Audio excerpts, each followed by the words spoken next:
നല്ല ചൂട് കപ്പ പുഴുക്കിൻ്റെ കൂടെ തലക്കറിയും കൂട്ടി ഒന്ന് കഴിച്ചു നോക്കണം. എന്താ ടേസ്റ്റ് എന്നറിയോ? എന്നാലേ നല്ല തല കിട്ടിയിട്ടുണ്ട് കേട്ടോ. അതായത് നല്ല ചൂരമീൻ്റെ തല. കൂടെ കഴിക്കാൻ നല്ല കപ്പയുണ്ട്. അപ്പം നമുക്ക് നല്ല കുറുകിയ പുളിയൊക്കെ ഇട്ട് വറ്റിച്ച ഈ ചൂരമീൻ കറി ഒന്ന് തയ്യാറാക്കി നോക്കിയാലോ? കുറഞ്ഞ സാധനം മാത്രം വെച്ചിട്ട് നല്ല ടേസ്റ്റി ആയിട്ട് നമുക്ക് ഈ കറി ഉണ്ടാക്കാം കേട്ടോ. അപ്പൊ നമുക്ക് നോക്കാം. അപ്പൊ ആദ്യം തന്നെ കുറച്ചധികം ചെറിയുള്ളി, ഒരു 2 മീഡിയം സൈസ് തക്കാളി, ഇഞ്ചി, വെളുത്തുള്ളി, പച്ചമുളക് ഇത്രയും എടുത്ത് അരിഞ്ഞു വെച്ചിട്ടുണ്ട്. ഇനി നമ്മൾ മൺചട്ടിയിലാണ് കേട്ടോ കറി തയ്യാറാക്കാൻ വേണ്ടിയിട്ട് പോകുന്നത്.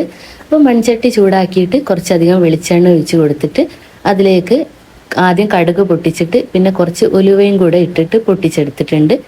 ഇനി നമ്മൾ അരിഞ്ഞു വെച്ചിട്ടുള്ള ചെറിയുള്ളി ഇതിലേക്ക് അങ്ങോട്ട് കൊടുക്കാം. ചെറിയുള്ളി എടുക്കുകയാണെങ്കിൽ ഏറ്റവും നല്ലത് അതാണ് കേട്ടോ. മീൻകറി ഏത് വെക്കുകയാണെങ്കിലും ചെറിയുള്ളി ഇടുന്നതാണ് നല്ലത്.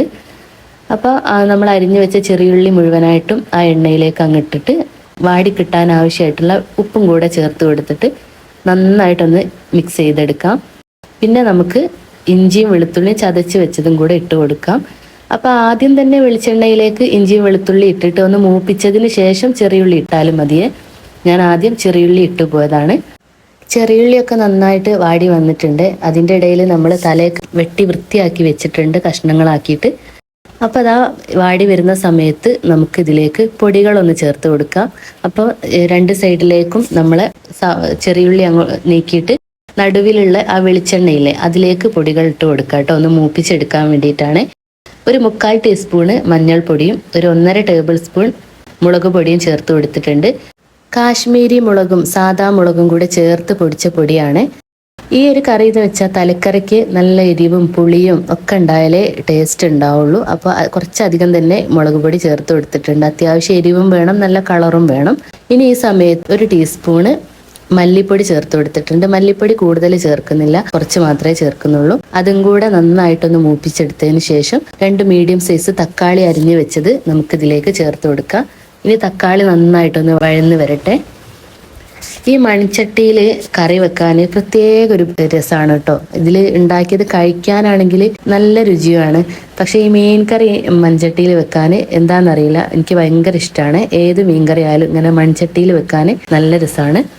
അപ്പം നമ്മൾ ആവശ്യത്തിനുള്ള കറിവേപ്പിലയും അതിലേക്ക് ഇട്ട് കൊടുത്തിട്ടുണ്ട്. എന്നിട്ട് നന്നായിട്ട് വെളിച്ചെണ്ണ തെളിഞ്ഞ് വരും കേട്ടോ. കുറച്ച് സമയം അങ്ങനെ വെച്ചാൽ. എന്നിട്ട് വെളിച്ചെണ്ണ തെളിഞ്ഞ് വന്നതിന് ശേഷം നമ്മൾ ആവശ്യത്തിനുള്ള വെള്ളം ഒഴിച്ചു കൊടുക്കുക. നമ്മൾ പുളി വെള്ളത്തിലിട്ട് വെച്ചിട്ടുണ്ടായിരുന്നു, അതോടുകൂടി അതിലേക്ക് ആവശ്യത്തിനുള്ളത് ഒഴിച്ചു കൊടുത്തിട്ടുണ്ട്. ഇനി നന്നായിട്ട് വെട്ടി തിളച്ച് വരുന്ന സമയത്ത് നമ്മൾ വെട്ടി വൃത്തിയാക്കി വെച്ചിട്ടുള്ള തലക്കഷണങ്ങൾ ഇതിലേക്ക് അങ്ങോട്ട് കൊടുക്കുക കേട്ടോ. ഇത് അത്യാവശ്യം നല്ല ഇറച്ചിയോട് കൂടിയിട്ടുള്ള തലയാണ് കേട്ടോ. ഈ ചൂരമീൻ്റെ തല അത്യാവശ്യം നല്ലോണം കഴിക്കാനും നമുക്ക് കിട്ടും. ഇതുപോലെ തന്നെ നെയ്മീൻ്റെതും ഒക്കെ എടുക്കാറുണ്ട് കേട്ടോ. അപ്പോൾ ഇതുപോലെ ഇനി തല കിട്ടുന്ന സമയത്ത് ഇതുപോലെ ഒന്ന് ഉണ്ടാക്കി നോക്കണം എല്ലാവരും.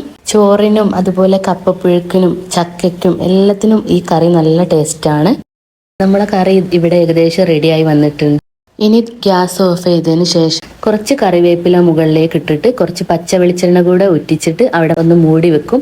കുറച്ച് സമയം കഴിഞ്ഞിട്ടാണ് കേട്ടോ കഴിക്കുക. അപ്പോഴേക്കും നല്ല ടേസ്റ്റ് ആയിരിക്കും. അതിൻ്റെ ആ എരിവും പുളിയൊക്കെ പിടിച്ചിട്ട്. ഇനി തലേ ദിവസം വെച്ചിട്ട് പിറ്റേ ദിവസം കഴിക്കാനാണെങ്കിൽ അതിലേറെ ടേസ്റ്റാണ് കേട്ടോ. നമ്മളിവിടെ പല രീതിയിലും ഉണ്ടാക്കാറുണ്ട് കേട്ടോ തലക്കറി. അതിൽ ഏറ്റവും സിമ്പിൾ ആയിട്ടുള്ള ഒരു രീതിയാണ് ഞാനിപ്പോൾ കാണിച്ചത്. ഇനി നിങ്ങൾ എങ്ങനെ ഉണ്ടാക്കുന്നതെന്ന് വ്യത്യാസമായിട്ടുണ്ടെങ്കിൽ ഒന്ന് കമന്റ് ചെയ്യണേ. അപ്പൊ എല്ലാവരും ഉണ്ടാക്കി നോക്കിയിട്ട് ഒന്ന് ഫീഡ്ബാക്ക് അറിയിക്കുക. ഇഷ്ടമായിട്ടുണ്ടെങ്കിൽ ഒന്ന് ലൈക്ക് ചെയ്യാനും കമന്റ് ചെയ്യാനും ചാനൽ ഒന്ന് സബ്സ്ക്രൈബ് ചെയ്ത് സപ്പോർട്ട് ചെയ്യാനും മറക്കരുതേ.